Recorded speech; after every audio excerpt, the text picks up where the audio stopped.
We need to get our bucket.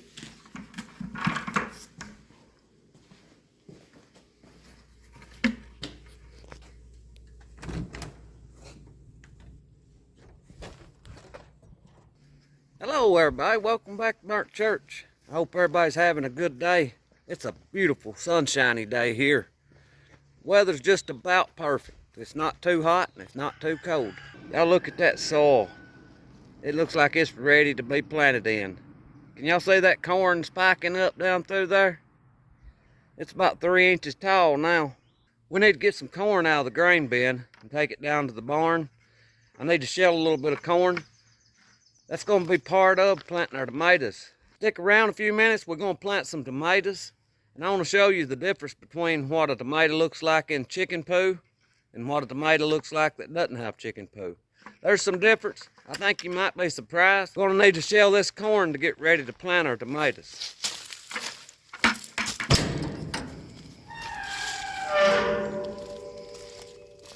Now this corn has been eaten up by the weevils.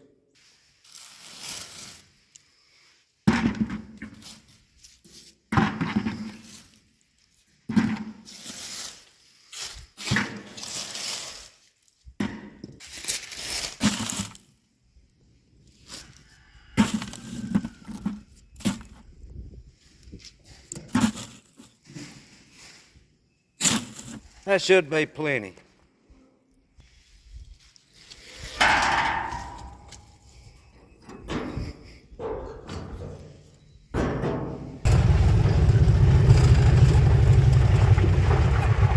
First thing we need to do is to put our trough on the sheller here.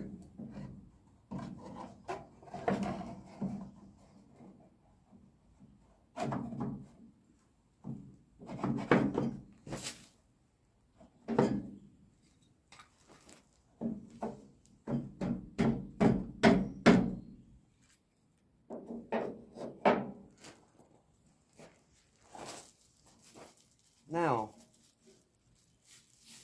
we should be ready to shell a little corn. Y'all don't leave just yet. I'll show you how we're going to plant this tomatoes. But this chicken poo, you have to be real careful with it if you try to use it. You can burn your plants up with it. I can't recommend you to use any certain amount. It's just touch and go for me. I'll use a little bit of it. If the plant responds good to it, I'll try to use a little bit more. And I have burned up plants with this before. But now,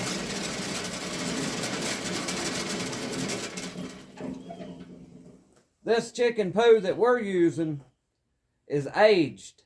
Now once you let it age and break down and compost a little, it's not near as strong as it is whenever it's real fresh.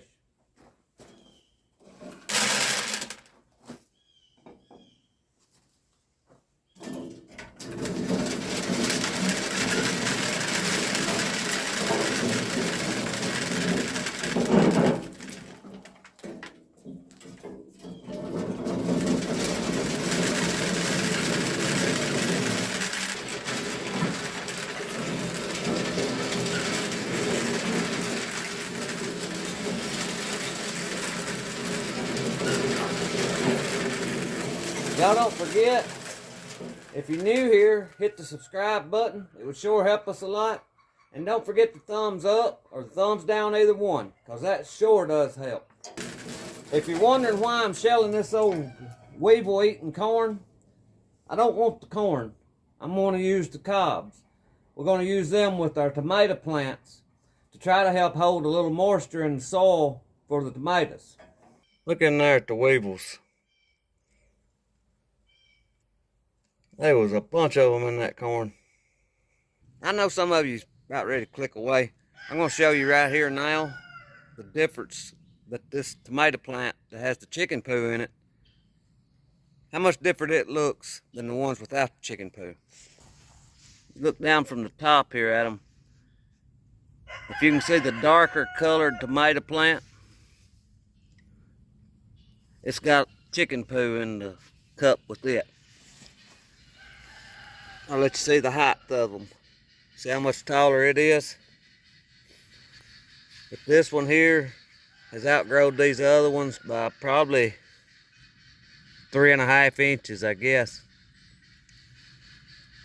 And I don't think that it will continue to outgrow the others.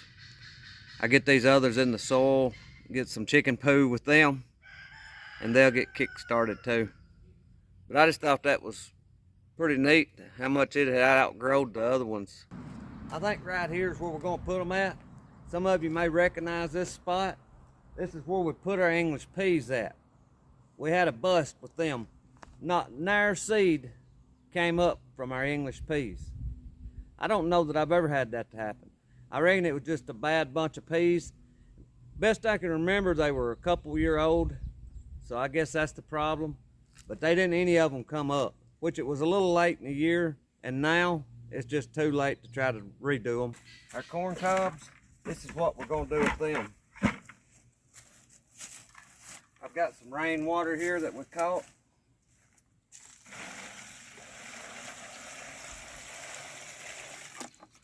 I'm gonna let them corn cobs soak for a little while before I put them in the soil over here. Now come on over here and I'll show you what we're gonna do over here now. We've got our soil worked up here. It was in pretty good shape already. I just wanted to till that little young grass in. I found one wild tomato right here. I don't know what kind it'll be. Now I had a friend on here. I'm sorry, I can't remember your name, but they recommended a book for me to read. I think they said it was Back to Eden. And I'm going to look into that book, see if I can find one on eBay or somewhere to buy. I think that's growing with wood chips, isn't it? I'm not positive, but I think that's what it is. And if it is, we really can't do that kind of growing here. I've tried it a little bit in the past. Fire ants are so bad here that if there's any wood on the ground, they just take it over. And if you mulch stuff with wood here, the fire ants, the whole bed becomes their home. And it makes it real hard to do anything with. So I thank you for recommending it, and I will look into it and see if I can find a book.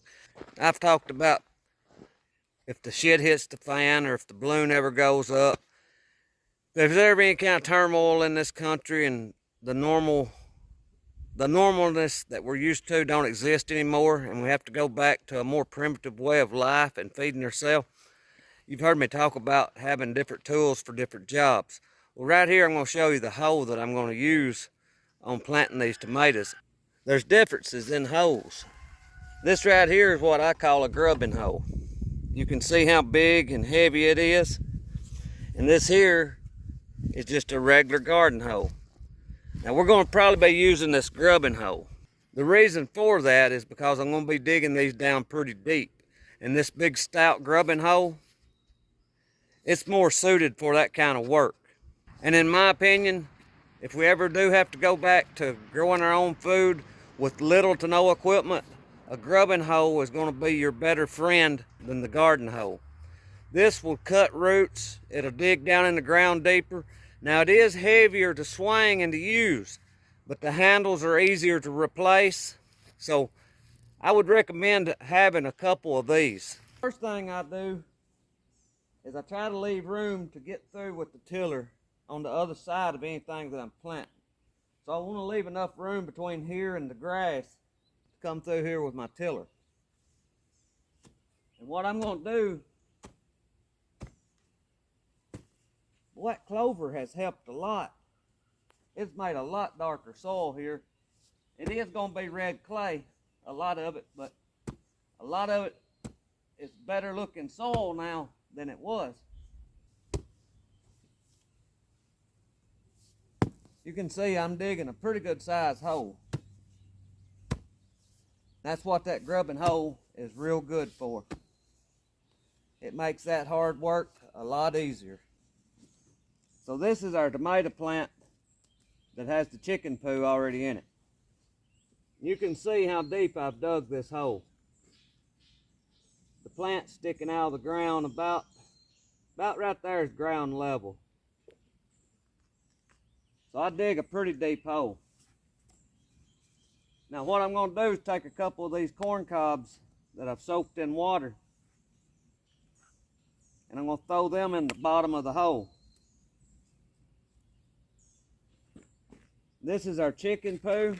I can't tell you to use this because you can burn up your plants with it. You have to be real careful when using it. It's a chance that I'm willing to take because it works good for fertilizer. And this has been composted for several years. I usually put a little in the bottom like that and add a little bit of soil over it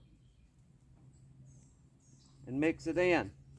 I don't want my roots sitting right on that. I want some soil between that and the roots of my tomato plant. I'm also going to add a little more of this up towards the middle and the top of the plant. But right now what I'm going to do is I'm going to break off the bottom limbs. And I'm going to plant this tomato plant deep. Before I plant it, I'm going to tear the roots loose like so. I want them disturbed. I don't want them matted down like they were. I'm going to add soil around it. All right, now I'm going to add just a little bit more chicken poo. I'm not going to get right against the plant with it. I'm going to stay out away from it just a little. And I usually try to blend it into the soil some. Now I'm going to add more soil over that. And depending on how rich you think your chicken poo is, would determine how much you would want to put. I'm not real sure how strong this is. I don't think it's real strong because it hadn't hurt this plant in that small cup. So I'm willing to add a little extra of this than what I normally would.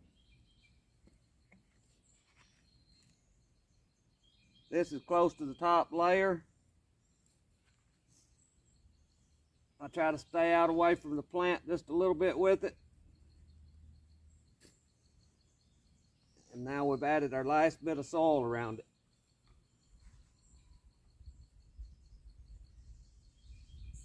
When I get done, I mash the soil in pretty tight against the plant, and any clots, try to bust them up.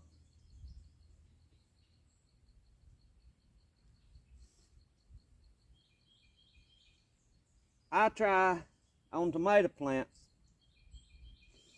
I want the ground a little lower right around the plant, especially on young plants like this, to where when I water them, the water will come in towards the stalk and it'll have a place to stand to where it can soak into the soil.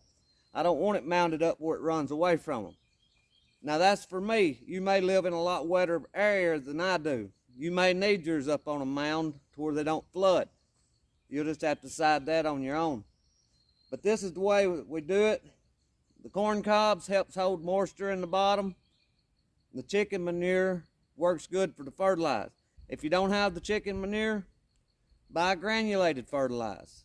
I use it also, and I'll probably even use some of it with this chicken manure. I do whatever it takes to get the plant to grow. Now, if the shit ever hits the fan and we don't have granulated fertilizer, that's when you're going to have to rely all on this. So I hope this helps somebody. For the things that we have coming, I hope everybody's getting ready. Put something in the soil. Use your hands if you don't have any tools.